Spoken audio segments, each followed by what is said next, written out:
আমি মানে আমার ফ্রেন্ড সার্কেল ইসলা বলল যে আমাদের সিলেটে এখানে নাকি খুব সুন্দর একটা রূপালী রিসিট হয়েছে। ওদের কাছ থেকে শুনতে শুনতে ভাবলাম ওরা যখন প্রতিদিন যাওয়া আসা করে তা আমিও যাই, বাট আমিও আসলাম।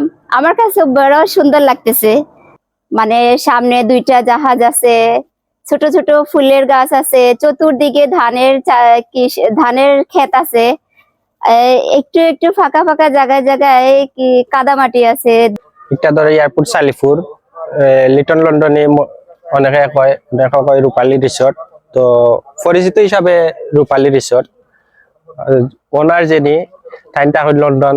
আসলে অনেক সুন্দর একটা পরিবেশ, অনেক সুন্দর একটা জায়গা। আপনারা আইতে পারেন। অনেক মানুষ আয় শুক্রবারে বা প্রতি সপ্তাহ, তো শুক্রবারে অনেক মানুষ হয়।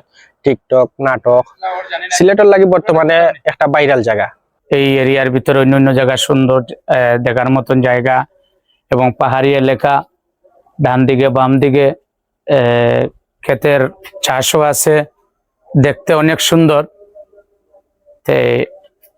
আরো বিভিন্ন সুন্দর জায়গা আছে এবং এটা এয়ারপোর্টের সাইটের দিকেও অনেক জায়গা সুন্দর আছে। রূপালী রিসোর্ট এয়ারপোর্ট থেকে একটু ভিতরে 22 টিলা সংলগ্ন। নাম শুনেছি অনেক, বাট এখানে আসার সুযোগ হয়নি, আজকে সুযোগ করে আসা।